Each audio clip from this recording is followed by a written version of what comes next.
Russia is big, very big. As the biggest country in the world, it stretches over 11 time zones and takes 6 days to cross the whole country by train. In fact, it shares border with 16 other countries. Russia has one of the most powerful navy, but this powerful navy can become inefficient if Russia is engaged in a conflict with any country which is a NATO member, just because Russia has many geopolitical disadvantages.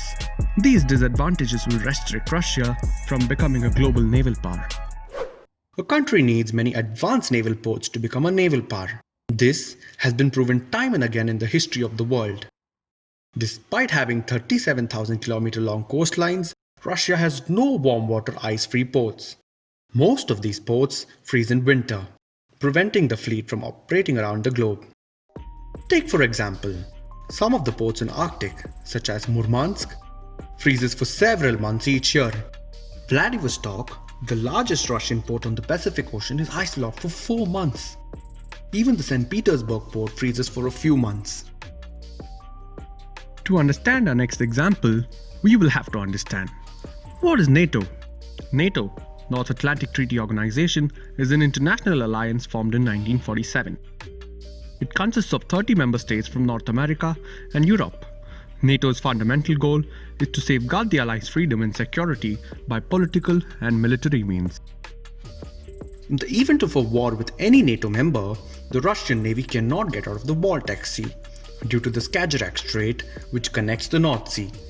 This is controlled by Denmark and Norway, both the members of NATO.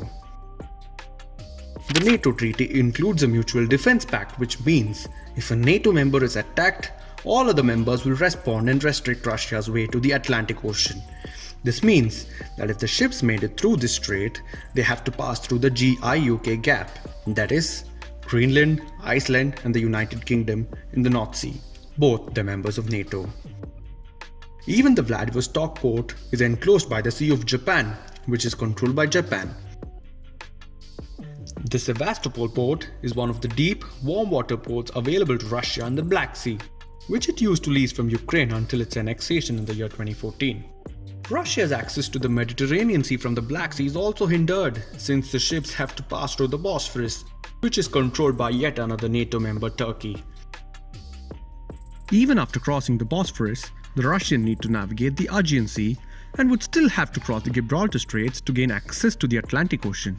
In times of conflict, this route might as well be non-existent, since Russia will have no way out. However, the Russians do have a small naval base in Tartus, Syria.